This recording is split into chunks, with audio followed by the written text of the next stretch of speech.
بسم الله الرحمن الرحيم الحمد لله رب العالمين والعاقبة للمتقين والصلاة والسلام على أشرف الأنبياء والمرسلين وعلى آله وأصحابه أجمعين أما بعد۔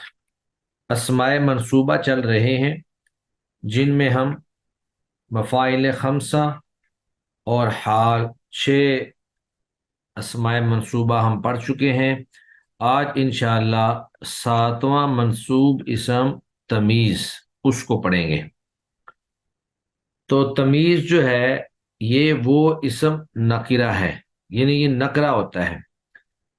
تمیز وہ اسم نکرہ ہے جو کسی مبہم چیز کے بعد اس کے ابہام کو دور کرنے کے لیے ذکر کیا جائے، یعنی کسی بھی چیز کے بعد وہ چیز کوئی ذات بھی ہو سکتی ہے اور کوئی جملہ بھی ہو سکتا ہے، وہ کوئی عدد بھی ہو سکتا ہے، یا وہ کوئی مقدار بھی ہو سکتی ہے، یا مساحت بھی ہو سکتی ہے۔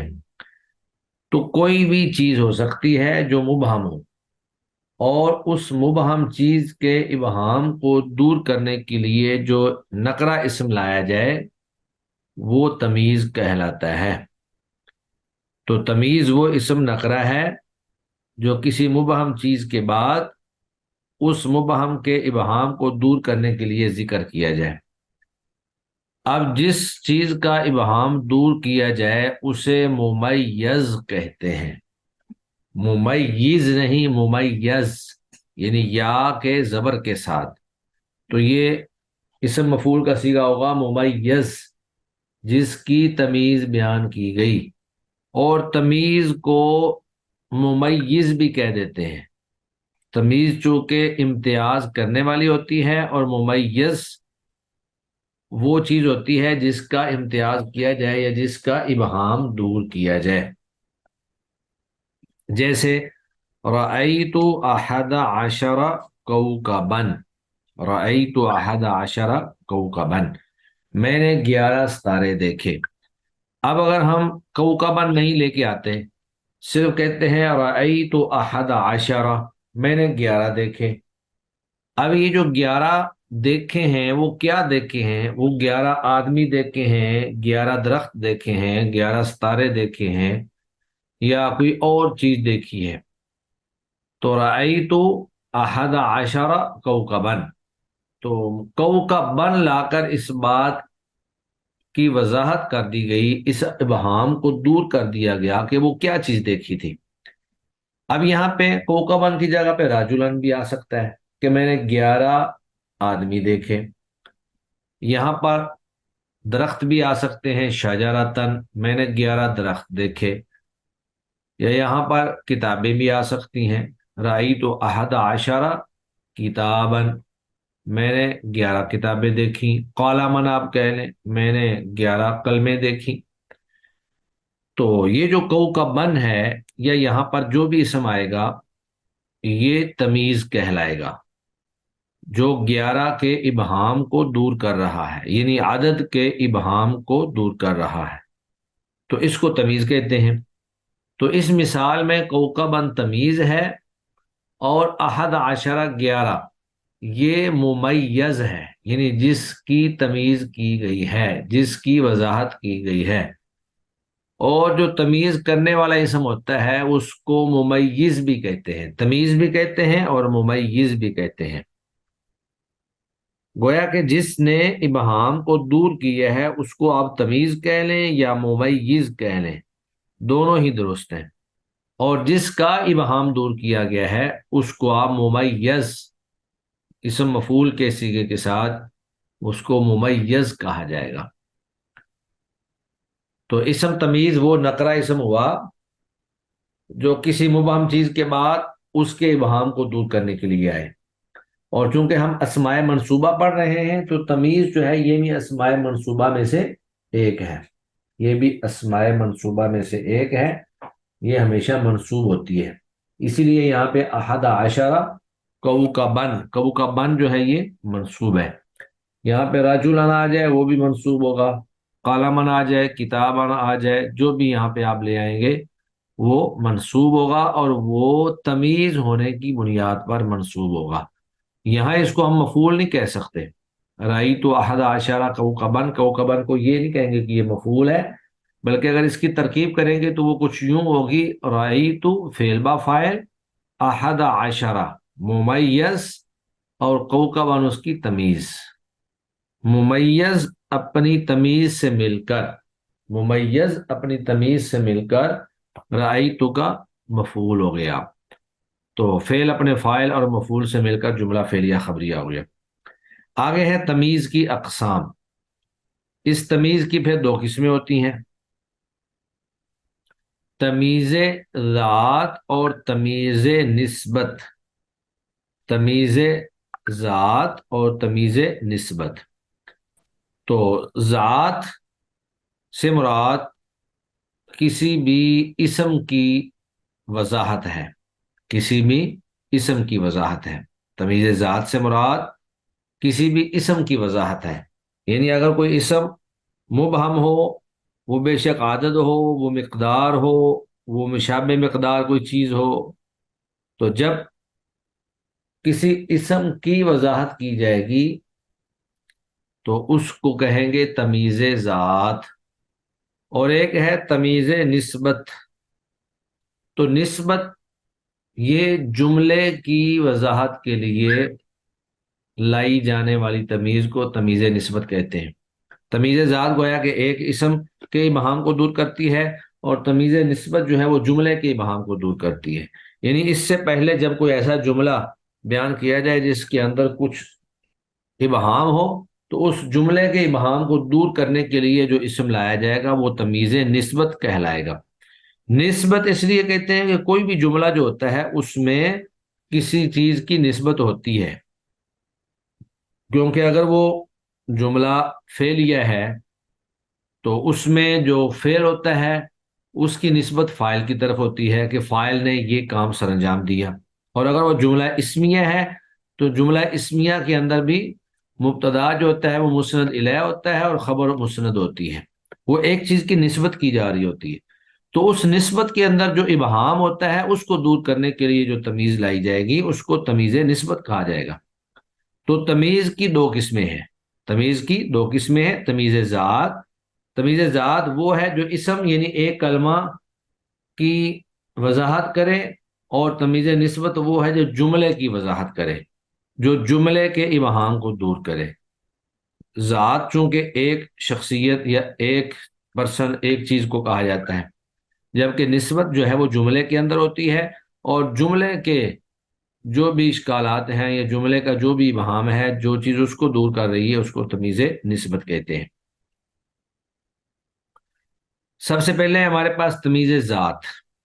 تمیز ذات وہ تمیز ہے جو ما قبل اسم کے ابہام کو دور کرے. اسے تمیز مفرد، تمیز مفرد بھی کہتے ہیں. یعنی ایک ہی اسم کی تمیز ہوتی ہے، ایک ہی اسم کے ابہام کو دور کر رہی ہوتی ہے. یا تمیز ملفوظ بھی کہتے ہیں. تمیز ملفوظ بھی کہتے ہیں. تمیز ملفوظ، ملفوظ یعنی بولی گئی لفظ سے ہے، اور لفظ ملفوظ جو لفظ بولا گیا ہو. تو تمیز ذات یا تمیز مفرد یا تمیز ملفوظ. اب یہ تمیز ذات جو ہے اس کا ابہام تین چیزوں میں ہو سکتا ہے. تمیز ذات کا ابہام تین چیزوں میں ہو سکتا ہے. یہ ابہام تین چیزوں میں ہو سکتا ہے.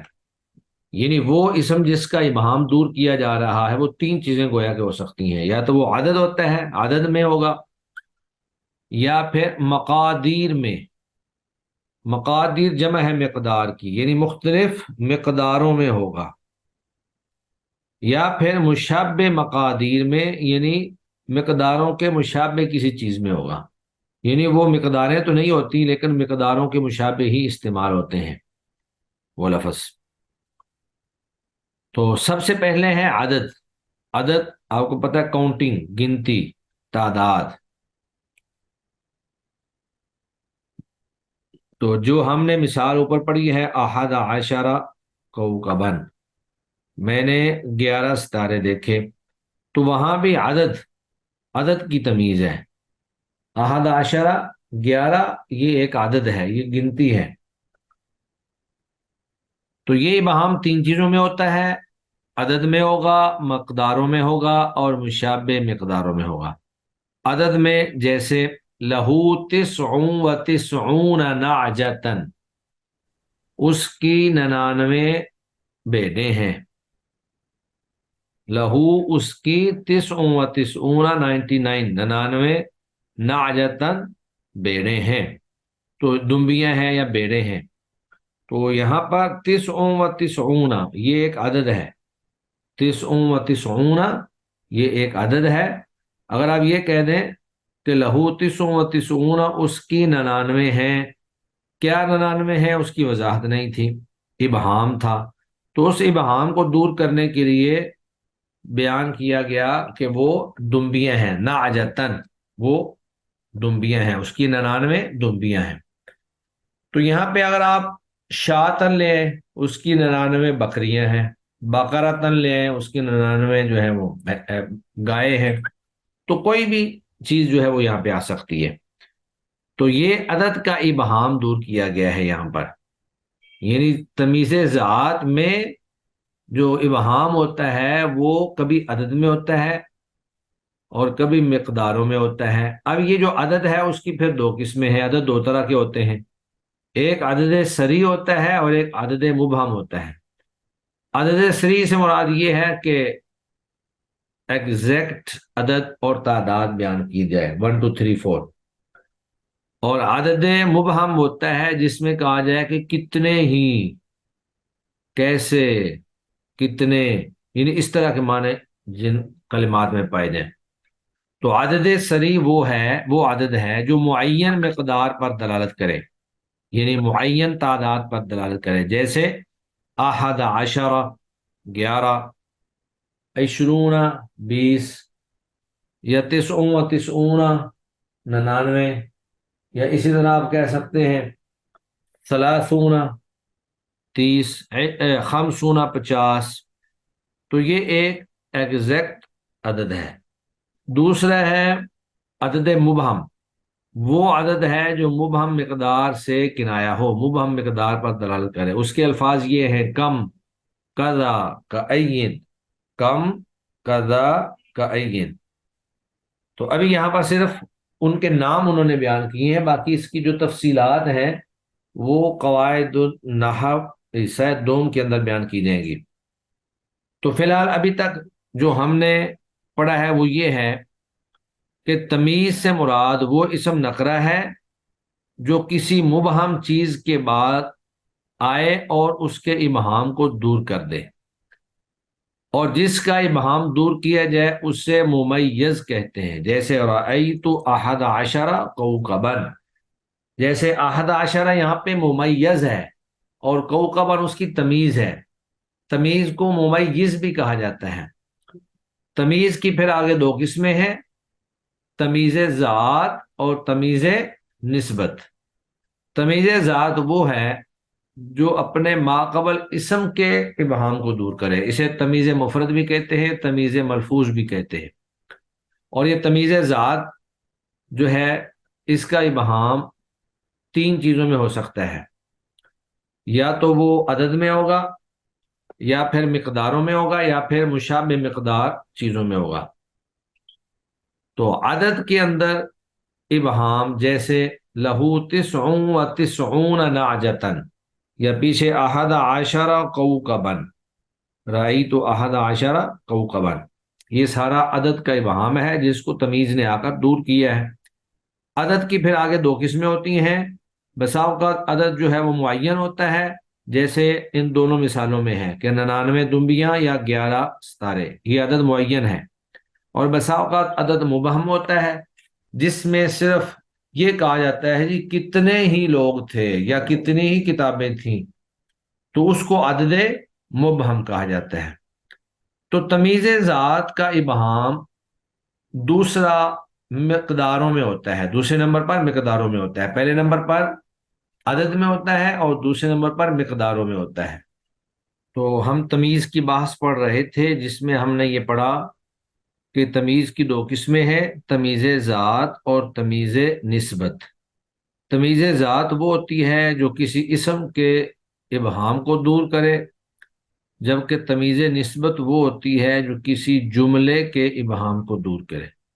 اب تمیز ذات جو ہے یہ تین چیزوں کے ابہام کو دور کرتی ہے، یعنی تین چیزیں ہو سکتی ہیں جو مبہم ہوں اور یہ ان کے ابہام کو دور کرے۔ عدد میں ابہام ہو سکتا ہے، مقداروں میں ابہام ہو سکتا ہے، اور مشابہ مقداروں میں مقادیر میں ابہام ہو سکتا ہے۔ عدد کی مثال جیسے لہو تسعون و تسعون نعجتن، تو ابھی یہاں پہ نعجتن جو ہے یہ تمیز ہے، اور تسعون و تسعون یہ ممیز ہے، تو تمیز ہونے کی وجہ سے یہ منصوب ہے نعجتن، نعجتن تمیز ہونے کی وجہ سے منصوب ہے۔ اس کے بعد ہم نے پڑھا کہ عدد کی دو قسمیں ہیں، عدد صریح اور عدد مبہم۔ صریح وہ ہوتا ہے جو معین مقدار پر دلالت کرے، اور مبہم وہ ہوتا ہے جو مبہم مقدار سے کنایہ ہو۔ دوسرے نمبر پر ہیں مقادیر، یعنی مقداریں، مختلف مقداریں، وزن کی مقدار بھی ہو سکتی ہے، وہ ماپ کی مقدار بھی ہو سکتی ہے، اور اسی طرح پیمائش، مساحت یا پیمائش کی مقدار بھی ہو سکتی ہے۔ تو مقادیر سے مراد مندرجہ ذیل اشیاء ہیں، مقادیر سے مراد مندرجہ ذیل تین اشیاء ہوتی ہیں۔ سب سے پہلے ہے وزن، یعنی اگر کہیں پر وزن کے اندر ابہام ہو تو تمیز لا کر اس وزن کے ابہام کو دور کر دیا جاتا ہے، جیسے حصل لی طن حدیدن، حصل لی طن حدیدن۔ اب یہ ہے حصل لی مجھے ملا، طن ایک ٹن، مجھے ایک ٹن ملا، تو یہ ایک ٹن جو ہے یہ وزن ہے۔ اب آگے سوال یہ پیدا ہو جاتا ہے کہ وہ ایک ٹن کیا ملا؟ ایک ٹن گندم بھی ہو سکتی ہے، ایک ٹن لوہا بھی ہو سکتا ہے، ایک ٹن چاول بھی ہو سکتے ہیں، ایک ٹن کوئی بھی اناج ہو سکتا ہے، مکئی بھی ہو سکتی ہے۔ تو اس کے اندر ابہام تھا، مجھے ایک ٹن ملا۔ اب یہاں پر ابہام تھا کہ وہ ایک ٹن جو ملا ہے وہ کس چیز کا ملا ہے، تو آگے تمیز لا کر اس ابہام کو دور کر دیا گیا کہ حدیدن، لوہے کا، ایک ٹن لوہا ملا۔ تو یہاں پہ اگر آپ حدیدن کی جگہ پہ برن لیں، ایک ٹن گندم ملی، یا ارزن لیں، چاول ملے، تو تنن یہ ایک مقدار تھی، وزن کی مقدار تھی جو مبہم تھی، اور اس کے ابہام کو دور کرنے کے لیے بطور تمیز کے حدیدن جو ہے اس کو لے آئے، اور اس نے واضح کر دیا کہ وہ کیا چیز تھی۔ دوسرے نمبر پر کیل، کیل ہوتا ہے ماپ، ماپنا، کسی چیز کو ماپنا، وزن نہیں کرنا، صرف ماپنا۔ تو یہ جیسے ہمارے ہاں ٹوپے پہلے چلتے تھے، تو ماپ کے اندر وزن نہیں ہوتا ہے، اس میں صرف یہی ہوتا ہے کہ ایک ٹوپا، دو ٹوپے، یا اس طرح کر کے کوئی بھی پیمائش،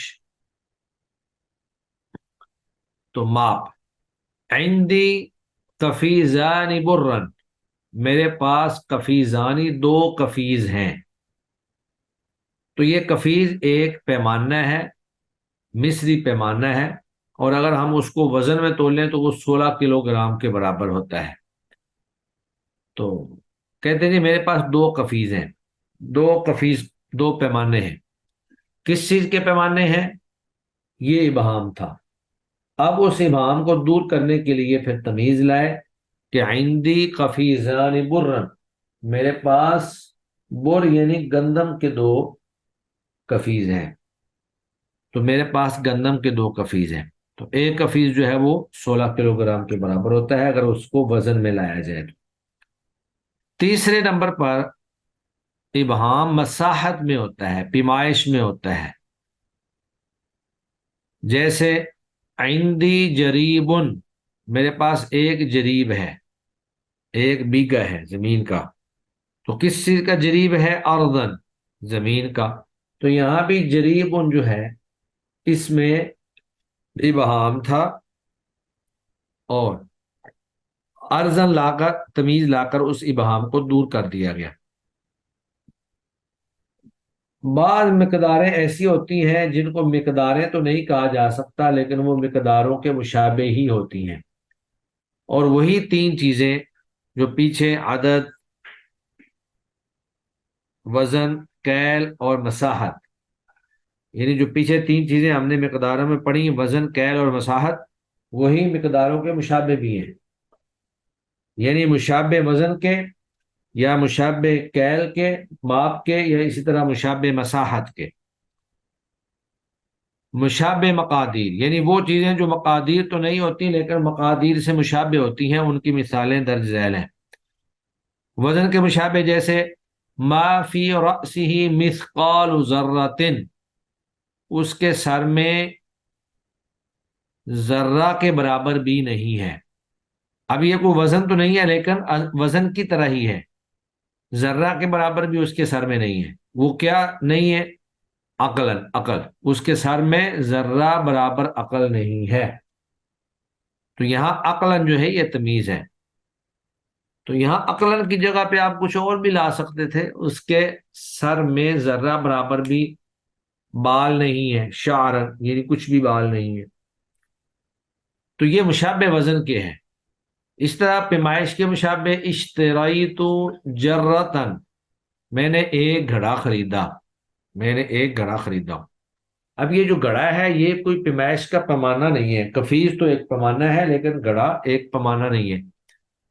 ایک گھڑا خریدا، کس چیز کا گھڑا خریدا؟ سمنن، گھی کا۔ تو یہاں بھی جرتن جو ہے وہ ممیز ہے اور سمنن اس کی تمیز ہے۔ اسی طرح مشابہ مساحت، مساحت کے مشابہ بھی بسا اوقات چیزیں آ جاتی ہیں، جیسے ما فی السماء قدر راحت، آسمان میں ہتھیلی کے برابر بھی نہیں ہے، آسمان میں ہتھیلی کے برابر بھی نہیں ہے۔ تو یہ گویا کہ ایک مساحت ہے، ہتھیلی اگرچہ کوئی لمبی چوڑی مساحت تو نہیں ہے لیکن یہ بھی اس کے مشابہ ہی ایک چیز ہے۔ تو آسمان پر ہتھیلی کے برابر بھی نہیں ہے، کیا نہیں ہے؟ سحابن، بادل۔ تو یہ بھی ایک ابہام تھا جس کو صحابہ نے آ کر دور کر دیا، تمیز نے آ کر اس ابہام کو دور کر دیا۔ ما فی السماء قدر راحت سحابن، آسمان پر تھیلی برابر بھی بادل نہیں ہے۔ اب ہے ان کا حکم، یہ جو دونوں مقدار اور مشابہ مقدار، یہ جو دونوں چیزیں گزری ہیں، ان کا حکم یہ ہے کہ مقادیر اور مشابہ مقادیر دونوں کی تمیز منسوب ہوتی ہے، جیسا کہ مذکورہ مثالوں سے ظاہر ہے۔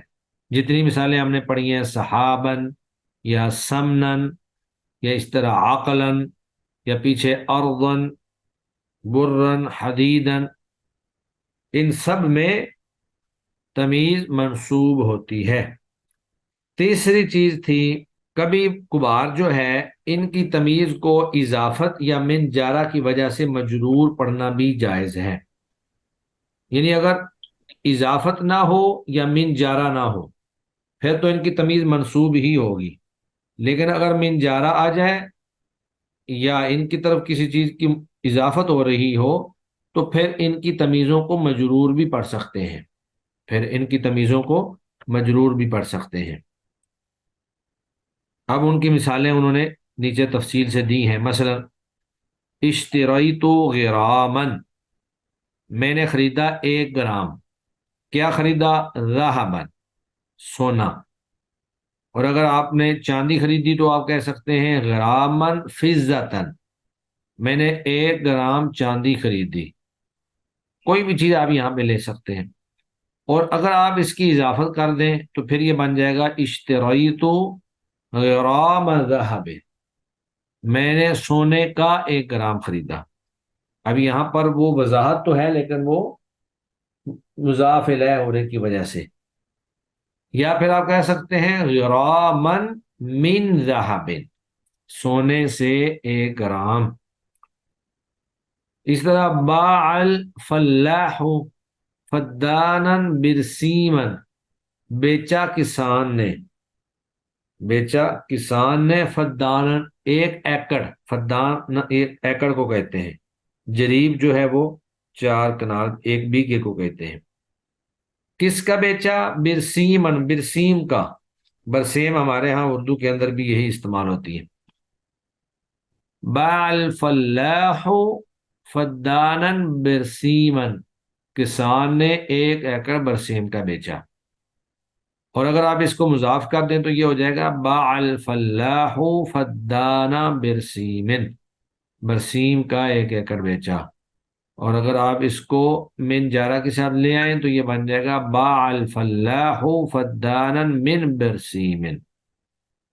اسی طرح باعنی التاجر مترن، مجھے بیچا تاجر نے 1 میٹر، کس چیز کا؟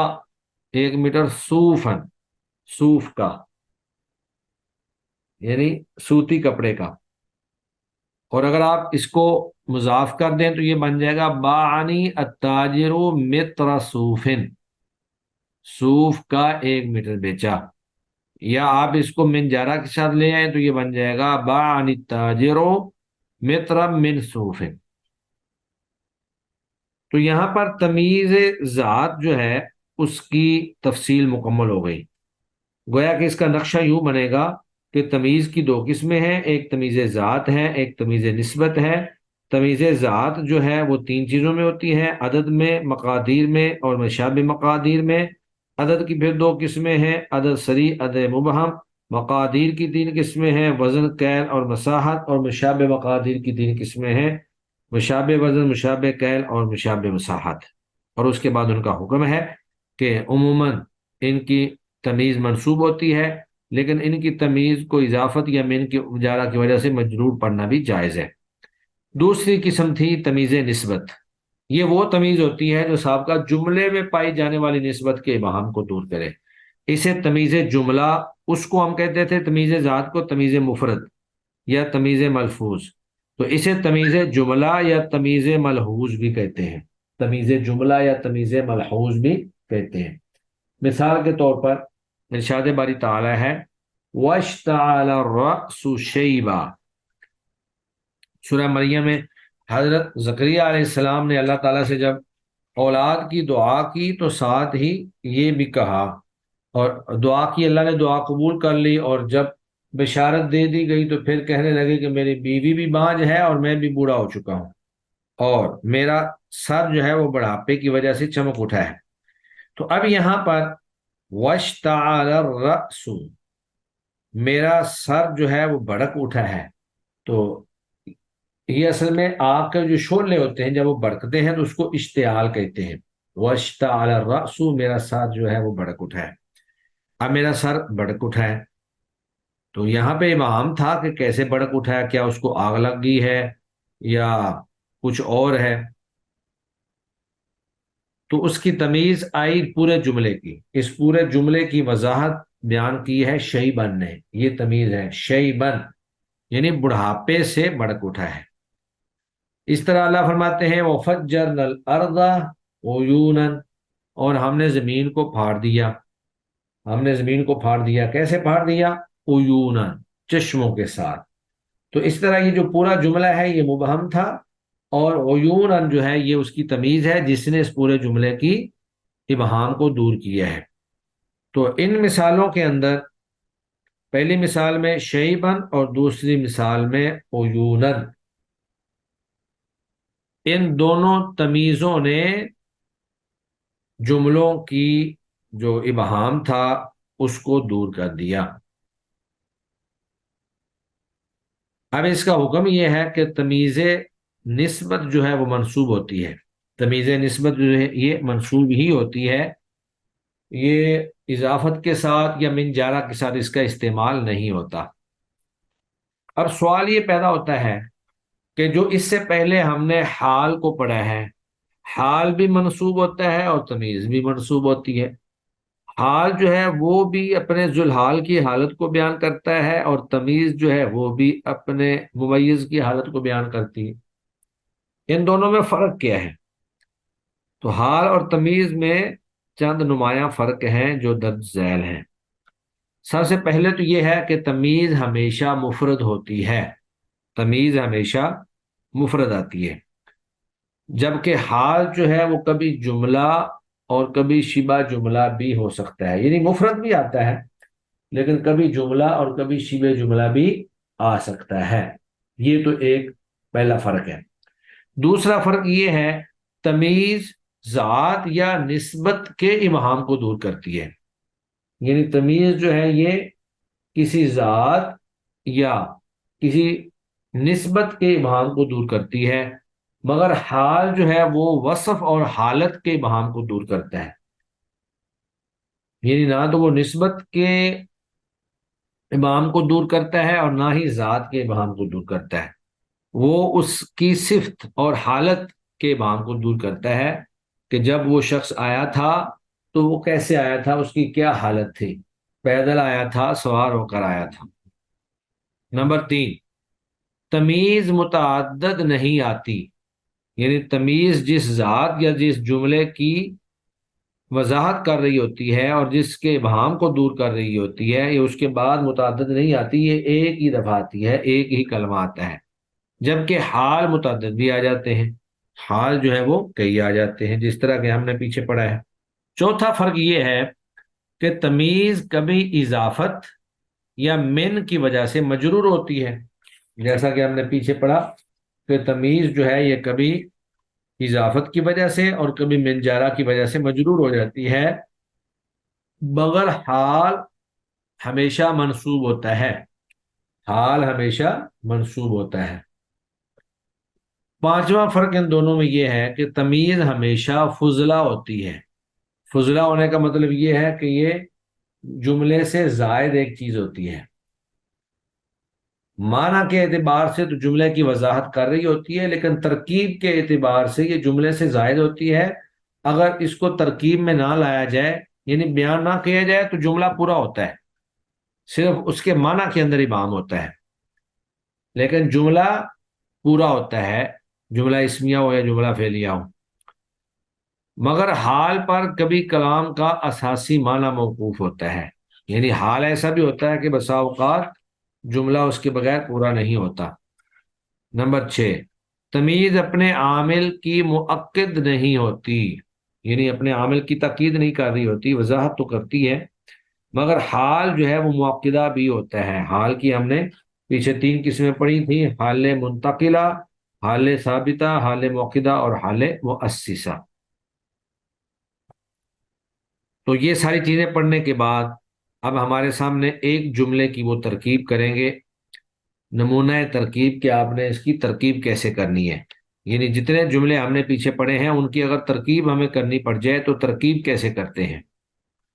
سب سے پہلے لفظی تحلیل ہے، رأیت احد عشر کوكبا، رأیت یہ ہے فعل ماضی رآ سے، رآ، رآیا، رأو، رأت، پھر آگے رآتا، رأینا، رأیتا، رأیتما، رأیتم، رأیتی، رأیتما، رأیتن، رأیتو واحد مؤنث کا نہیں، واحد متکلم کا صیغہ ہے، رأیتو میں نے دیکھا، یہ فعل ماضی ہے اور مبنی بر سکون ہے، مبنی بر سکون ہے، کیونکہ رآ جو ہے نا اصل صیغہ ہے رآ، تو وہ ساکن ہے رأی، باقی تا جو ہے یہ ضمیر ہے، ضمیر فاعل ہے، یہ ضمیر فاعل ہے، اور مبنی بر ضم ہے، یہ مبنی بر ضم ہے، محلن مرفوع ہے کیونکہ یہ فاعل ہے، محلن یہ مرفوع ہے۔ پھر احد عشرہ یہ مفعول بھی ہے اور مبنی بر فتح ہے، محلن منصوب ہے، اور اس کے ساتھ ساتھ یہ ممیز بھی ہے۔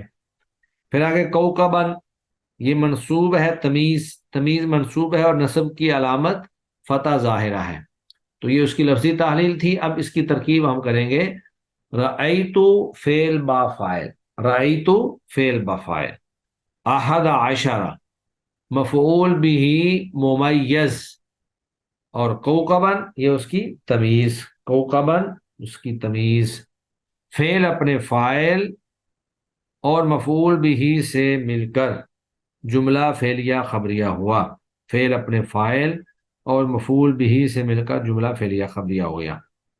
تو آج ہماری تمیز کی بحث مکمل ہو گئی۔ خلاصہ کلام یہ ہے کہ تمیز وہ اسم ہے، وہ اسم نکرہ ہے اور یہ نقرہ اسم ہوتا ہے جو کسی مبہم چیز کے بعد اس کے ابہام کو دور کرنے کے لیے ذکر کیا جائے، جیسے رأیت احد عشر کوکبا۔ بنیادی طور پر تمیز کی دو قسمیں ہیں، تمیز ذات اور تمیز نسبت۔ تمیز ذات وہ ہوتی ہے جو کسی اسم کے ابہام کو دور کرے، اسے تمیز مفرد اور تمیز ملفوظ بھی کہتے ہیں۔ اور یہ ابہام تین چیزوں میں ہوتا ہے، تین طرح کے اسماء میں ہوتا ہے، یا تو عدد میں ہوگا جیسے لہو تسع و تسعون نعجتن، عدد کی پھر آگے دو قسمیں ہیں، یا تو عدد مبہم ہوگا یا پھر صریح ہوگا۔ صریح جیسے متعین عدد ہو، احد عشرہ، تسع و تسعون، عشرون۔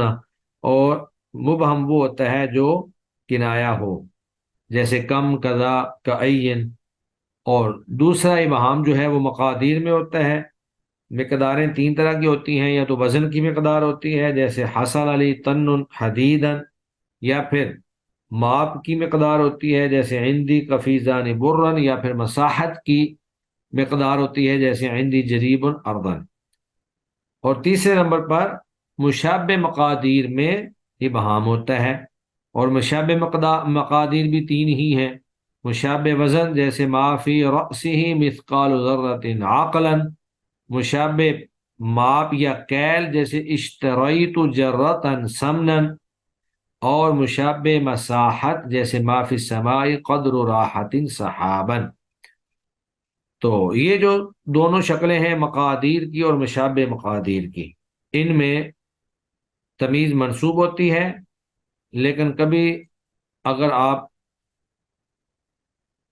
اضافت سے لے کر آئیں جملہ، یا من حرف جارہ سے جملہ لے کر آئیں، تو وہ پھر مجرور بھی ہو جائے گی۔ اس کے بعد پھر آگے ہے تمیز نسبت۔ یہ وہ تمیز ہے جو جملے کے ابہام کو دور کرتی ہے، جو جملے کے ابہام کو دور کرتی ہے۔ اس کو تمیز جملہ بھی کہتے ہیں اور تمیز ملحوظ بھی کہتے ہیں، جیسے واشتعل الرأس شیبا وفجرنا الارض عیونا۔ تمیز نسبت ہمیشہ منصوب ہوتی ہے، اور اس کے بعد ہم نے حال اور تمیز میں فرق پڑھے ہیں۔ تو ان میں 6 فرق ہیں۔ پہلا فرق یہ ہے کہ تمیز ہمیشہ مفرد ہوتی ہے، مگر حال جملہ یا شبہ جملہ بھی ہو سکتا ہے۔ تمیز ہمیشہ ذات یا نسبت کے ابہام کو دور کرتی ہے، مگر حال وصف اور حالت کے ابہام کو دور کرتا ہے۔